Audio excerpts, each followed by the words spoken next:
la communauté, bienvenue à tous et à toutes. J'espère que vous allez bien. Bienvenue à tous les nouveaux abonnés qui se sont abonnés récemment sur la chaîne. Dis donc, ça fait beaucoup de monde d'un coup. J'ai été très surprise, très agréablement surprise. Je n'y attendais pas du tout. Donc, bienvenue à tout ce petit monde, bienvenue à tous et à toutes. La chaîne a grandi d'un coup, donc ça fait vraiment une belle communauté de plus de 100 abonnés. Donc, bienvenue à tous. Et puis, n'hésitez pas, moi c'est Julie, n'hésitez pas à découvrir tout ce que je propose, tout ce que j'ai publié, toutes les playlists où je parle de mon parcours de vie, où je parle de mon chemin de vie, de mes expériences, où je propose des guidances, où je propose des sujets, où je propose, enfin voilà, je parle de ma créativité, j'exprime les choses avec ma créativité, je vous parle de mes coups de cœur sur certains sujets, au niveau de lecture, au niveau des écrits, enfin je partage énormément de choses très variées sur la chaîne. Donc n'hésitez pas à vous faire plaisir et à découvrir ce que vous avez envie de découvrir et notamment, je lui ai déjà dit merci sur une de ses vidéos, mais merci à Litana qui a parlé de la chaîne, vraiment dans un élan de cœur et de générosité de façon naturelle. Donc merci beaucoup à Litana de me permettre de me faire connaître.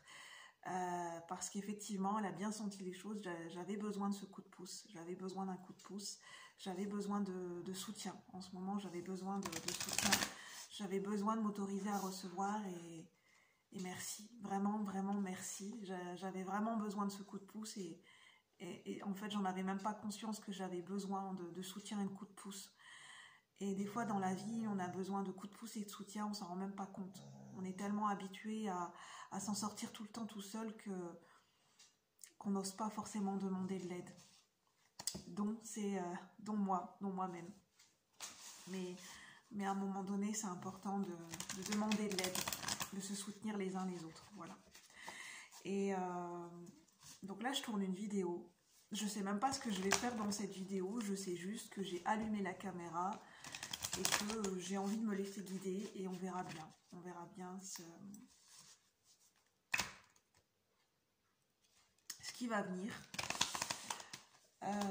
Donc, la première chose que j'ai envie de dire, c'est que je pense que, pas que actuellement, mais au vu des derniers événements, au vu de ce qui se passe au niveau mondial, mais même ce qui peut se passer dans nos vies, on a tous, à un moment donné, dans une période de nos vies, on peut tous avoir besoin de soutien, de solidarité.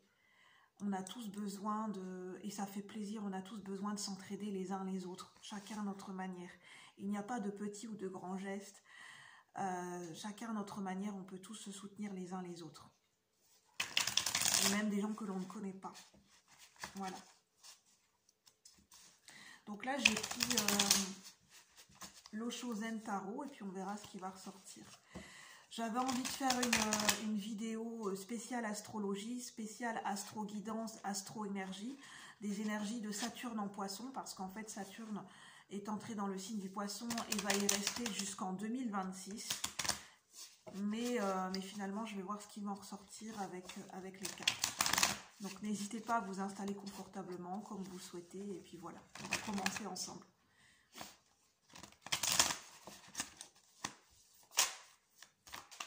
Alors, qu'est-ce qu'on veut nous dire avec le Osho Zen Tarot?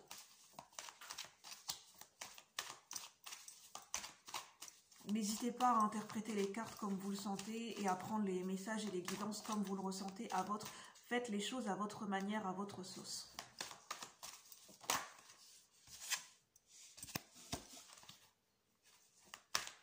Je vais vous montrer les cartes au fur et à mesure. En tout cas, j'espère que ça vous convient, ça vous convient la manière dont je vous présente les cartes. N'hésitez pas à me le dire en commentaire. Parce que j'ai pas, j'ai pas la caméra qui peut faire le point focus sur les cartes. Donc n'hésitez pas à me dire. Ouh, j'ai beaucoup de cartes, mais je sens de les prendre toutes. C'est très rare que je fais ça, de prendre plusieurs cartes d'un coup, mais là je le sens. Alors on a le mental. C'est un tarot particulier avec le Osho Zen Tarot. C'est la tradition zen. On a l'éveil.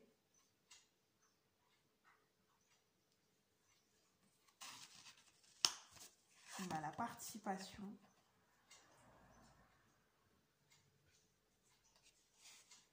Je vais prendre le temps, je le sens, parce que ces temps-ci, je sens que je pense que ça doit être, ça peut, comment dire, ça peut parler pour des énergies collectives et pour d'autres personnes.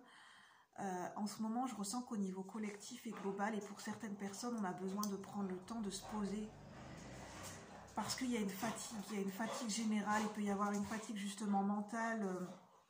Et pour réussir à faire, comment dire, à bien mener nos projets, à bien mener les choses au quotidien, à réussir à avancer dans nos tâches quotidiennes, on a besoin de faire les choses, de se poser, de poser notre cerveau et de bien nous ancrer, de bien nous poser aussi au niveau du corps physique, c'est important. Pour que le corps physique et le mental puissent suivre. On a l'intégration, justement pour que les choses puissent s'intégrer.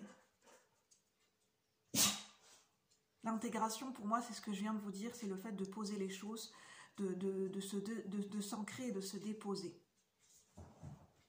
Pour prendre le temps de poser les choses aussi dans notre tête, pour qu'on puisse après prendre le temps de poser les choses et si aussi on a besoin de communiquer, de s'exprimer, pour le temps de se poser, pour déposer les choses aussi dans notre communication. L'intégration, qui est la carte de la tempérance dans le tarot. On a 3 arcanes majeures et un as. On a l'existence qui est dans le tarot traditionnel ou un tarot Rider-Waite, le magicien, ou dans le tarot de Marseille, c'est le battleur. Là, c'est l'existence. C'est vraiment une très belle carte. Franchement, cette image, elle veut tout dire. On est là, on est face à l'immensité du ciel, face à l'immensité de l'univers, et on est là. Et c'est toute la question de cette profondeur de notre existence quand on regarde le ciel. Cette carte, elle est magique. Elle veut tout dire, quoi. Juste dans le ressenti, il n'y a même pas besoin de mots. Et on a les amoureux. Arcane majeur numéro 6, les amoureux. Qui peut nous parler de dualité, qui peut parler d'âme sœur. Les amoureux, ça peut parler d'âme sœur, de flammes jumelles, de liens sacrés, de liens d'âme, mais pas que. Ça peut parler de la relation d'âme avec nous-mêmes, de notre relation à nous-mêmes. Des relations d'effet miroir entre nous et les autres. Et de choix du cœur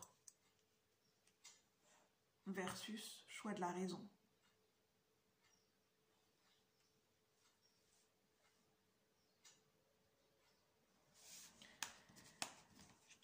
Dans la carte de l'intégration, il y a aussi ça qui me vient, c'est le serpent qui se mord la queue. On appelle ça comment ça s'appelle? Le signe de l'Ouroboros. J'irai vérifier, mais ça parle de complétude, de fin de cycle, d'une boucle qui se termine, d'une boucle qui s'achève. Ça parle de fin de cycle, de quelque chose qui s'achève.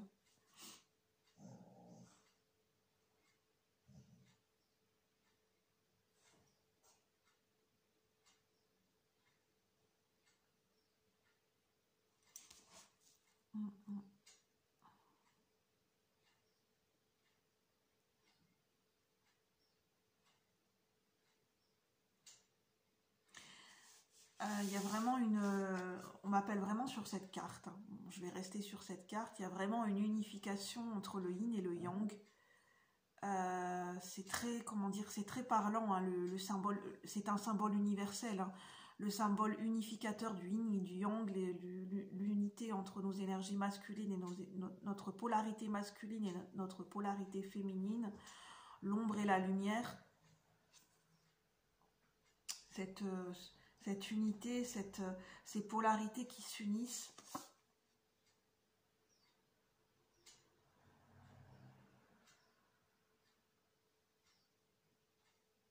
Et en fait, ce qui est intéressant dans le yin et le yang, c'est que, comment dire, dans la partie lumineuse qui représente les énergies masculines et qui représente la lumière, on a un point noir qui représente l'ombre. C'est-à-dire de se souvenir, de se rappeler, de ressentir qu'il n'y a pas d'ombre, qu'il n'y a pas de lumière sans ombre et qu'il n'y a pas d'ombre qu'il n'y a pas de lumière sans ombre et qu'il n'y a pas d'ombre sans lumière. Ces deux énergies cohabitent toujours ensemble. Et même dans le monde. Il n'y a pas de délimitation entre le côté ombre et le côté lumière. Ces énergies sont toujours en cohabitation. Ces énergies cohabitent en nous.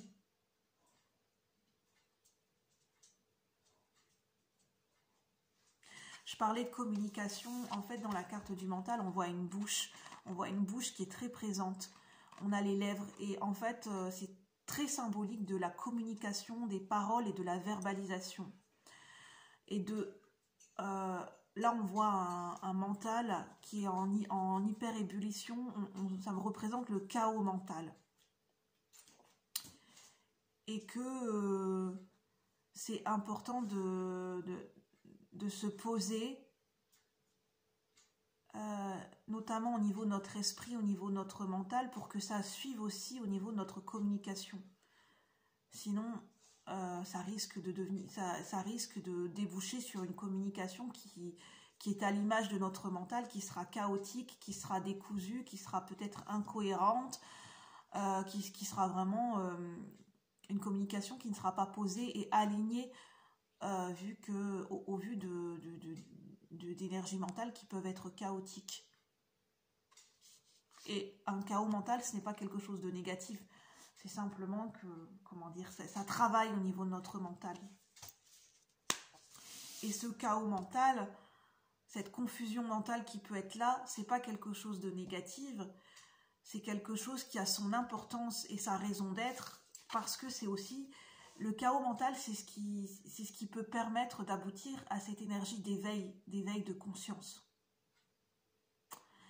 Et en fait, quand on vit un éveil de conscience, quand on vit une prise de conscience, un éveil de conscience dans nos énergies, par rapport à là où on en est dans notre vie, eh bien forcément ça peut amener du chaos mental, parce que l'ego ne comprend pas ce qui se passe et ça peut amener des perturbations et du chaos mental.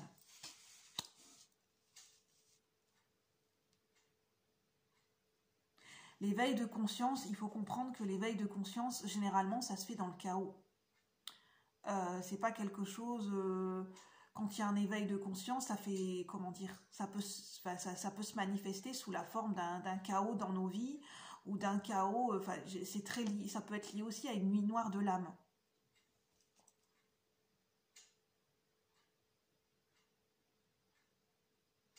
Du chaos naissent les étoiles. Dans nos sociétés, on a tendance à voir le chaos comme quelque chose de négatif, comme quelque chose de non constructif qui va nous amener nulle part. Alors qu'en fait, c'est tout l'inverse. Du chaos naissent les étoiles. Je crois que c'est Charlie Chaplin qui disait ça. Et que c'est comme la naissance des planètes. C'est né d'un boomerang, c'est né du boom, c'est né d'une explosion d'étoiles, c'est né d'un chaos. La vie est née d'un chaos.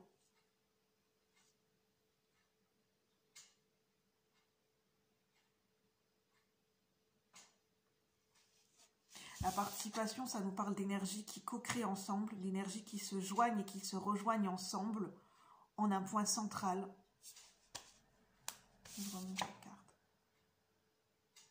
Chacun apportant sa propre coloration, sa propre teinte, sa propre couleur, sa propre énergie.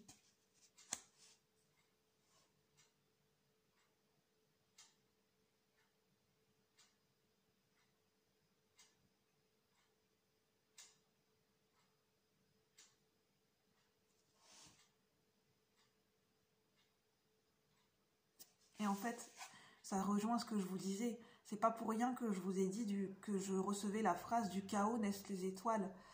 C'est que tout suit un ordre cosmique, un plan universel. Chaque chose est à sa place, même si dans notre réalité de tous les jours, dans ce qu'on voit dans le monde, ça nous, enfin voilà, ça prend la forme d'un chaos, ça prend la forme de vraiment, ça peut prendre la forme d'énergie sans dessus-dessous, d'énergie chaotique, dramatique. Mais au niveau du plan de l'âme et du plan universel et d'un plan cosmique, tout ça, ça a un sens. Même si en tant qu'être humain, c'est difficile à le percevoir en fait.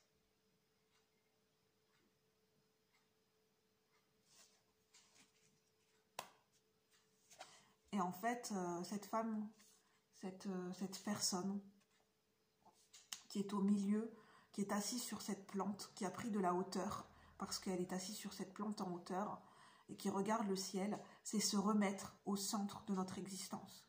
Se recentrer, se replacer au centre de notre vie, au centre de notre existence. Se remettre, se replacer au centre de notre vie, de notre existence. C'est important. Se remettre au sens. Se remettre au centre et se remettre au sens, dans le sens de l'existence, dans le mouvement de la vie.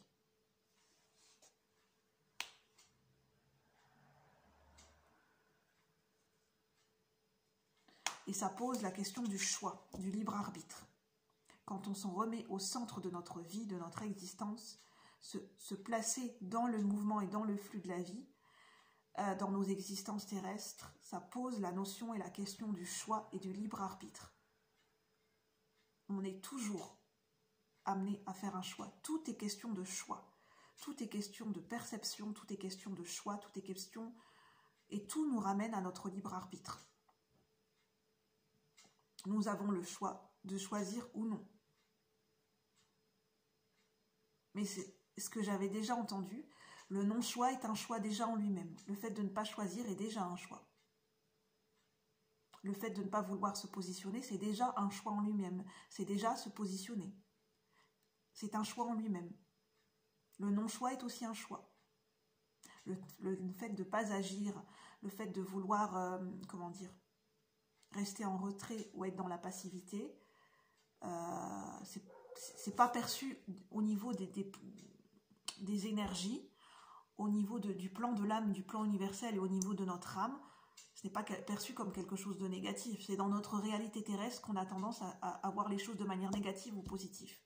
Mais fondamentalement en soi, il n'y a pas de négatif ni de positif, puisque tout est positif, tout peut être positif et à la fois négatif. Le positif et le négatif se côtoient en permanence, comme l'ombre et la lumière.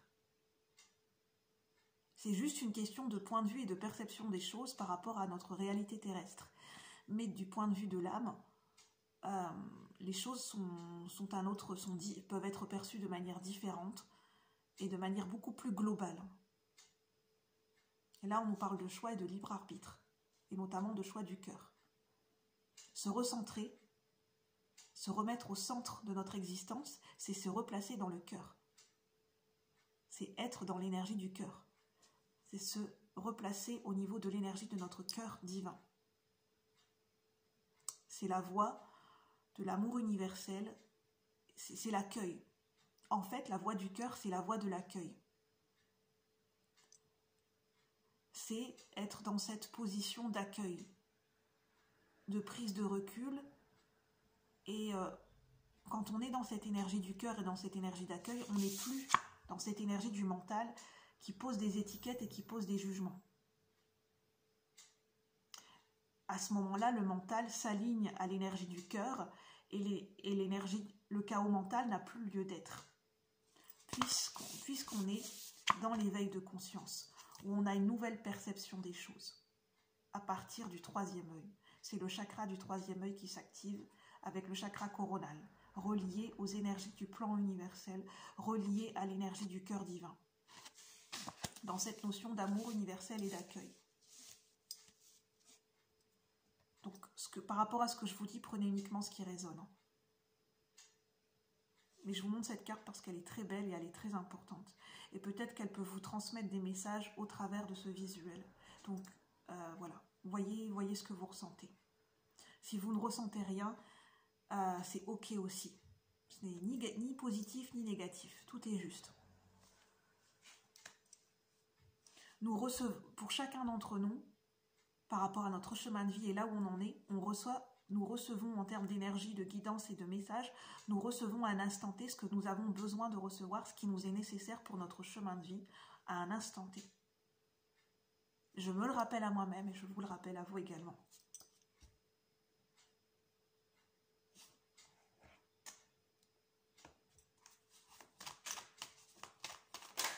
Je veux voir si j'ai d'autres messages. Eh bien, la carte qui saute, ça revient toujours à suivre le flux, le mouvement de la vie. Les cycles perpétuels. Le mouvement de la vie, c'est quoi? C'est les cycles perpétuels. C'est le rythme des saisons. Le rythme des saisons de notre âme. Le rythme des saisons de la vie. Que tout suit un cycle naturel dans la vie. Que tout a son propre cycle. Et que même certains cycles peuvent se chevaucher. Et on nous parle de transition.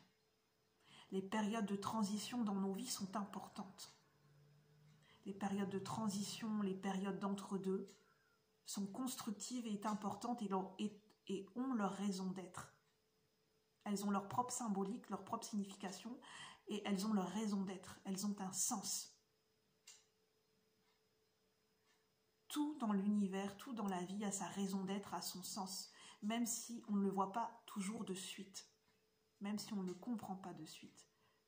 Il n'y a pas toujours besoin de comprendre, mais de ressentir. Parce que notre cœur sait.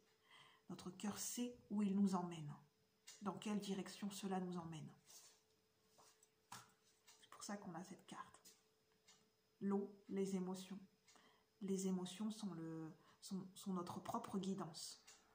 C'est aussi grâce aux émotions qu'on peut recevoir de la guidance. Suivre le courant. Parce que l'énergie de l'eau, c'est symbole de fluidité, d'accueil, de perception. Notre vision nous vient aussi de nos émotions, et pas que de notre mental. Tout est lié et relié.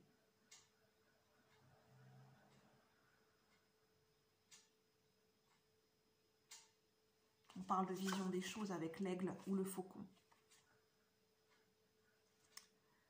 La vision de l'aigle, la vision globale, la prise de hauteur de l'aigle, la vision perçante de l'aigle s'associe à la pureté et aux émotions, à l'accueil des émotions avec le cygne. Donc là, pour moi, on a le chakra du troisième œil qui est représenté. Et là, on a le chakra du cœur avec le cygne. Le chakra du troisième œil est aussi important que le chakra du cœur. Le chakra du cœur est aussi important que le chakra du troisième œil et que le chakra du coronal. Parce que chaque chakra fait chaque centre énergétique font la liaison entre eux. Les chakras inférieurs travaillent notre incarnation et notre enracinement dans notre vie de tous les jours. Chakra racine, chakra sacré, la créativité, les passions, notre énergie féminine, notre énergie vitale. Et le chakra du plexus solaire, c'est le fait de nous prendre notre place et notre propre affirmation. Et les chakras du haut font la liaison avec les plans célestes. Et tous les chakras communiquent entre eux. Et c'est ce qui permet aussi cette fluidité des énergies en nous. D'où la carte du yin et du yang et de l'intégration et de l'unité en soi et dans la vie. Le serpent est aussi symbolisme de guérison, de muter, de transmutation et de faire peau neuve.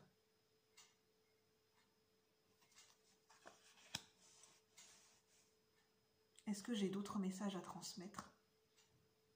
Non, je ne pense pas. Donc je vais en rester là. Prenez uniquement ce qui résonne et puis peut-être que les messages peuvent vous parler plus tard à un autre moment. Ou certains messages peuvent plus résonner que d'autres. Donc voilà. Sur ce, je vous souhaite encore merci d'être là et je vous dis à bientôt pour de nouveaux partages. bye bye la communauté et bienvenue aux nouveaux abonnés, aux nouveaux cœurs royaux. Merci d'être là. À bientôt.